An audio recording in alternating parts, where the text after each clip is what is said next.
और लखनऊ से ही अगली बड़ी खबर, जहां कोहरे के चलते 12 उड़ानें निरस्त और एक डाइवर्ट हुई है। लखनऊ से आने जाने वाली 12 उड़ानें निरस्त हुई है। एक उड़ान को दिल्ली एयरपोर्ट डाइवर्ट कर दिया।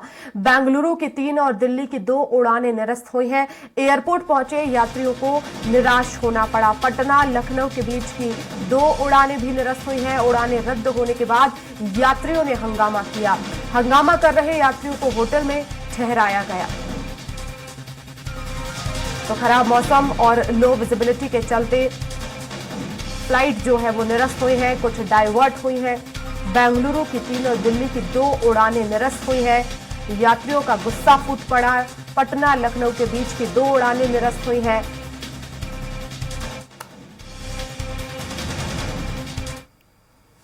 और मौसम विभाग ने कोल्ड डे को लेकर अलर्ट जारी किया है। 29 जिलों के आसपास के इलाकों में कोल्ड डे का अलर्ट है। बहराइच, लखीमपुर खीरी, सीतापुर, हरदोई में गलन भरी सर्दी पड़ रही है। फर्रुखाबाद, कन्नौज, कानपुर देहात, कानपुर नगर में गलन पड़ रही है। गौतम बुद्ध नगर, बुलंदशहर, अलीगढ़ में भी तेज ठंड है।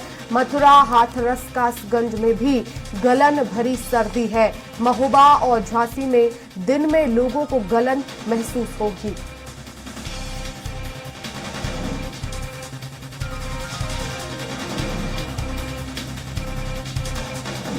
और ज्यादा जानकारी के लिए संवाददाता घनश्याम निशान चौरसिया हमारे साथ जुड़ गए हैं लाइव लखनऊ से। घनश्याम, उड़ानें निरस्त हुई हैं, तो वहीं दूसरी तरफ कोल्ड डे को लेकर मौसम विभाग ने अलर्ट जारी किया है। फिलहाल किस तरह का मौसम बना हुआ है? यात्रियों ने क्या कुछ कहा जब उड़ानें जो है वो रद्द हुई? काफी परेशान दिख रहे हैं यात्री जो है, अगर चाहे वो बस स्टेशन स्टैंड की बात करें, चाहे वो रेलवे स्टेशन की बात करें। और खासतौर पे देखा जाए तो जो उड़ानें रद्द हुई हैं, 17 उड़ानें रद्द हुई हैं, वहां पर भी लोग दूसरे जो है दूसरे शिफ्ट का इंतजार करते रहे कि दूसरा जो है शिफ्ट किया जाएगा, लेकिन मौसम ठीक नहीं हुआ।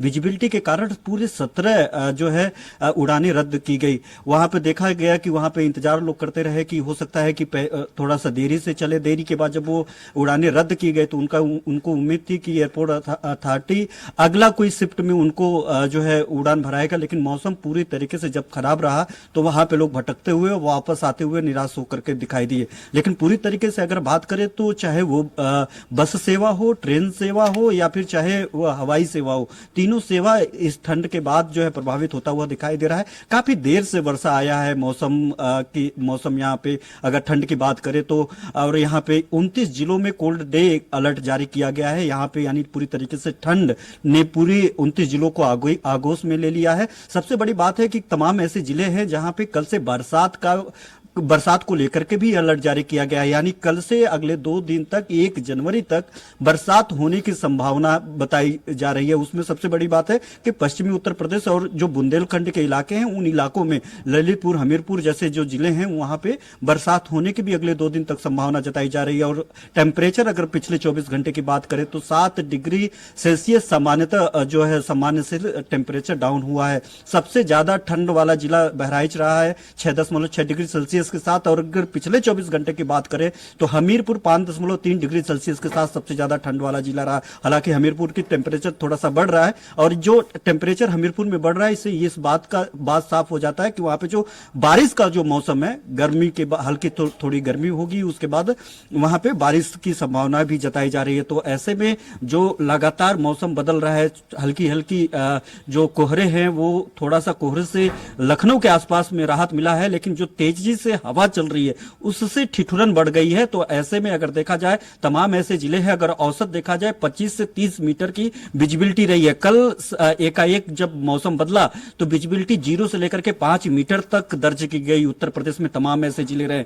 एक्सीडेंट हुई है, 16 मौतें अभी तक दर्ज की गई हैं। पिछले 24 घंटे की बात करें तो अभी तक ठंड और ठंड के कारणों को लेकर के 16 मौतें हुई हैं, जिसमें से ये आगरा में पहला ठंड के कारण मौत दर्ज की गई है। वहां पे एक बुजुर्ग की ठंड लगने से मौत हो गई है। पहला वहां पे मौत दर्ज की गई है जो ठंडी से जिसकी मौत हुई है। लेकिन अगर एक्सीडेंट की बात करें तो इसको लेकर के पूरी 16 मौतें अभी तक उत्तर प्रदेश में हो गई है। तैयारियां भी सरकार की तरफ से की जा रही है। लेकिन ऐसे में क्या प्रशासन की तरफ से कोई राहत दी गई है, खासतौर पर जो स्कूली बच्चे हैं, छोटे छोटे बच्चे हैं जो सुबह ठंड में स्कूल जाते हैं?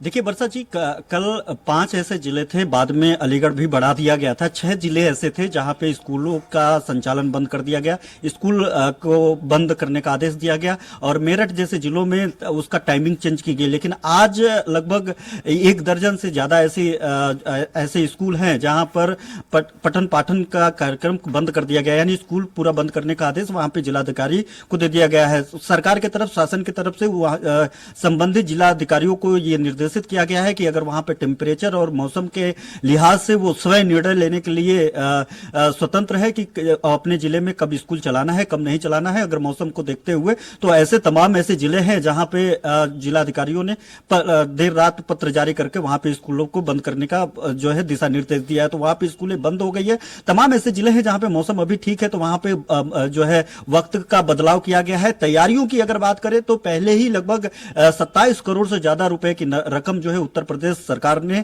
कंबल बांटने को लेकर के, कंबल खरीदारी को लेकर के पैसा रिलीज किया था। बांटने की भी बात की थी, उसकी गुणवत्ता की भी बात कही थी, रैन बसेरों को चुस्त दुरुस्त करने की भी बात कही थी। इसके अलावा जो लोग बाहर रहते हैं, बेगर्स हैं, जो लोग रिक्शा चालक हैं, जो लोग बाहर फुटपाथ पे दुकान लगा करके वहीं पे सो लेते हैं, उनके लिए भी व्यवस्था की गई। तो उनका साफ तौर पर कहना था कि प्रशासनिक अधिकारी, खासतौर पर जिलाधिकारी को दिशा निर्देश दिया गया था। मंडलायुक्त भी उस मीटिंग में शामिल थे जब सीएम योगी आदित्यनाथ इसको लेकर के मीटिंग कर रहे थे, समीक्षा बैठक। उन्होंने कहा था कि कोई भी व्यक्ति बाहर नहीं दिखाई देना चाहिए, बाहर उनको जो है अलाव की व्यवस्था किया जाए। अलाव के अलावा जो रैन बसेरे हैं उनको पूरी तरीके से ठीक किया जाए, और जो ये बेगर्स है बाहर सोने के लिए किसी भी तरीके से मजबूर ना हो, उनको अंदर किया जाए। तो उधर से भी व्यवस्था की जा रही है। अभी दूसरा ऐसा दिन है जब सबसे ज्यादा ठंड पड़ रहा है, चूंकि बहुत लेट से नवंबर के अंतिम दिनों में जो और दिसंबर के जो शुरुआती हफ्तों में जो ठंडी देखने के लिए मिलती है, वो ठंडी अब दिसंबर के अंतिम सप्ताह के अंतिम दिनों में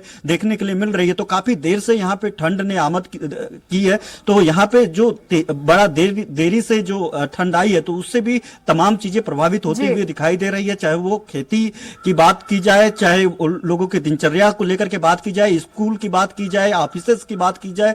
सबसे बड़ी बात है कि जो मौसम विभाग के बाद स्वास्थ्य विभाग ने जो बुजुर्ग हैं और बच्चे हैं, उन बुजुर्ग और बच्चों को लेकर के उन्होंने अपील की है कि ज्यादातर आप बाहर निकलने से बचे, बच्चों को बाहर ले जाने से बचे, और ज्यादातर काम दोपहर में करें। सुबह शाम जब सरसरी और ठंडी हवाएं चलती हैं, ऐसे में बाहर निकलने से परहेज करें, सारे काम दिन में करके निपटा दें। और बुजुर्गों और बच्चों को बाहर नहीं निकलने के लिए अपील की है। तो ऐसे में देखा जाए तो पूरी तरीके से ठंड ने अब उत्तर प्रदेश के तकरीबन 90% जिलों में दस्तक दे दी है। कुछ जिले बाकी हैं, शाहजहांपुर जैसे जिले बाकी है जहां पे 25 डिग्री सेल्सियस के साथ वहां पे तापमान थोड़ा सा ठीक रहा, सबसे गर्म जिला रहा है। तो ऐसे में देखा जाए कि अगले 5 दिन तक ये थोड़ा सा भी कम होता हुआ नहीं दिखाई दे रहा है।